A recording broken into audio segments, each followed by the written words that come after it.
I've been talking about this for a couple of days, that I wanted to get to this, and there are a lot of things going on right now, but I just need to get this done. I'm not going to talk about Sean Combs being busted. Some of it's going to be in prison for the rest of his life, but that's a story for TMZ or some other podcast. Not for me. And also, I'm not going to get into any further the bullshit claim of this poor schmuck who has been charged with attempted assassination. Horseshit. I mean, the FBI, the Secret Service, both have come out and said that at no time was Trump in any line of fire from this guy. He didn't have his hands on the gun. I don't know why he was there. I have no idea why he was there, and I really don't give a shit, frankly. But this poor schlub, he takes off after, I guess, Secret Service saw a rifle barrel sticking out of a bush. Right, Alex Jones? All this really happened, right? And the poor idiot takes off and gets busted on I-95, and yada. Enough already. But this is what I want to talk about. JD Vance, as you know, is a convert to Catholicism. He was brought up in the evangelical, fundamentalist, Bible-thumping, snake-handling, bullshit Christian Protestantism that is so prominent in southern Ohio and other parts of the country. That was his upbringing. But guess what? All right, let me back up a little bit. Most of us haven't heard of something called the post-liberal right in this country. Capital R. Post-liberal right-wingers. It's a small but influential group of conservative Catholic men who have declared that liberal democracy, the animating principle of the founding of this country, has failed. It's failed. Look around you. Cities are burning. Corpses in the streets. These conservative Catholic white men now want to bring about a new social order where there is zero separation of church and state. And men and a hyper-conservative Catholicism runs everything. You heard about this? I hadn't, not up until now. I've heard about an awful lot of Christian insanity, the Christian Reconstruction movement, evangelicals in general, just this mad rush to some goddamn pit of insanity that these Christians seem to be just galloping toward. Can't these people pull back and just stop for a minute and say, wait a fucking second, is this what our Messiah told us to do? Anyway, according to MSNBC, actually, it's published or posted at MSNBC, but what I'm quoting from was written by Sophia Nelson, public defender, who is a trans man who was a very close friend of JD Vance's while they were at university. They've known each other for decades. And recently, Mr. Nelson has said, I've had enough. I can't take this guy anymore. And he has, I think he's written a book. I'm not sure. Anyway, that's who I'm quoting from. But Nelson is talking about these Catholic men who have decided, as the Catholics have over the centuries, that there's only one supreme ruler on earth. No, it's not God. It's the Catholic Church and the 6 son of a bitches who run it. I mean, think about the history. I'm serious now. Think about the history of the Catholic Church. Think about Galileo. Think about science in general over the centuries and how the Catholic Church responded. The Catholic Church has always responded to science, to clear thinking, to honesty, to poetry, to music, to dance. The Catholic Church has always responded by calling it demonic. And you know why? Because it might abrogate their power. That's why so many so-called witches were burned in Europe during the Middle Ages, because it was a direct challenge to the power and the authority of this goddamn sick, twisted fucking institution called the Catholic Church. Now, I very seldom differentiate between Catholics and Protestants. To me, the Christian religion is, as you know, I've said it many times, whether we like this or not, and I really don't give a shit if this offends people, it's a fact that the Christian church over the past 1,800 years has been responsible for more death, more torture, pain, sickness, mental illness, disruption, societal endings, wiping out of entire populations than any other institution ever goddamn conceived by the twisted brain of us humans. Now, that's a fact. And at some point in my journey, that fact became blindingly clear to me just about the time when I realized all this horse shit about some invisible bearded man living up in the clouds, deciding what babies are going to die and what old people are going to die and go to hell and children. I mean, the Catholic Church told people for goddamn centuries that if your child died before being confirmed into this fucking organization, your child was going to wind up in limbo. What's in limbo? Nothing. Just lost babies. I mean, it's a sick organization. All of Christianity is so sick. But the Catholic Church, with all their levels of torture and disapproval and pain and suffering and do this or do that, or if you don't, your ass is doomed and your mama's doomed and your babies are doomed and your granny's doomed. Man. Okay, getting back to this this organization. I don't even know if it has a name. But these men, and this is according to Mr. Nelson, these men are disdainful of secularism, individual liberty, freedom, just like the orange vomit illustrated during the debate a week ago against Kamala Harris. These men idolize, and Trump brought this up, they idolize Viktor Orban, the Prime Minister of Hungary, the Nazi fucker, who is, by the way, a Nazi Christian. Oh, Orban is not a Jew. He's not a Muslim. He's not a Hindu. He's not a Buddhist. He's a Christian.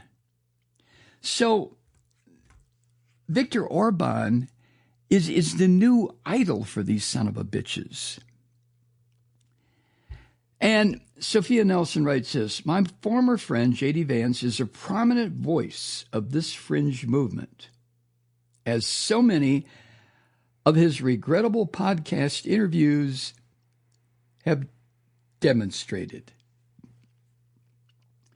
Now, Sophia also points out that these men are also very nostalgic for Spain, as it was run under the dictator Franco, a Catholic nutfuck if one ever existed. Franco was a Nazi. He was supported by the Nazis. He smashed the move to form a republic for years. I mean, Franco only died when? In the 60s? 70s? When? But these Christian devils, this organization, they idolize Francisco Franco, Viktor Orban, and they see Orban's government and Franco's government as models for the kind of regime they want to put in the United States. And the group's political priorities, which include the usual restricting access to contraception, actually eliminating it, ending divorce, banning marriage equality, all of it, and don't even ask me about their feeling about homosexuality. But the group's priorities are wildly unpopular. And yet, this thug, Donald Trump's pet ape, JD Vance, who has been nominated to be vice president on the Christian fascist ticket. And it's Sophia's former friend. He writes, my former friend, JD Vance, is a prominent voice of this fringe, as podcast interviews with this bastard have demonstrated. And then Sophia writes this, to repeat I once considered Vance a friend.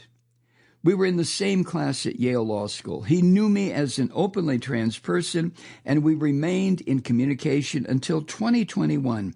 That's the year that he announced that he would be running in the U.S. Senate race in Ohio the next year. Before running in post-liberal and neo-reactionary circles, Vance was far less angry and extreme. He was also, as everybody will remember, riding the attention from his memoir, Hillbilly Elegy, and was a vocal and unambiguous critic of Trump, using words like idiot to describe Trump and reprehensible to describe his views on immigrants, Muslims, etc. End quote. Now, that was the JD Vance. Now, like you, I would imagine, unless you lived in Ohio during JD Vance's successful attempt to become senator, you probably didn't know anything about Vance. Neither did I. I mean, I remember when the book Hillbilly Elegy came out, and I thought, I ought to read that sometime. But I never did. And then as time moved on from the publication and the publicity of that book, JD Vance, who the fuck is that? I had no idea. Now, Sophia goes on to say, despite the time we spent as friends, I have no real insights into what drew him to post-liberal men like the academic Patrick Deneen, columnist Sohab Amari, legal scholar Adrian Bermuley, and expat journalist and author Rod Dreher, who was present for Vance's baptism into the Catholic Church in 2019. Now, of course, I have no fucking idea who those names are, and I just chose not to look them up before bringing this to your attention in the podcast this evening. I really don't give a shit about these people. If Sophia Nelson is identifying them, and by the way, he's a public defender now. If he is identifying these people as part of this group of Catholic mindfuckers, well, that's good enough for me. I don't have to look them up. Sophia goes on to say, what I do know is that Vance used to condemn Trump's racism, and he empathized, and he was empathetic to how much rhetoric made Americans feel unwelcome in their own country. But these men have had an obvious and heartbreaking effect on Vance's worldview. End quote, Sophia Nelson. Now, the article goes on to point out that the leaders in this so-called post-liberal movement are elites steeped, that means brainwashed, in classical Catholic philosophy, who actually see themselves to a degree that, Trump is has the same view of himself. They see themselves as warriors for the average man. We're here to save you, you asshole.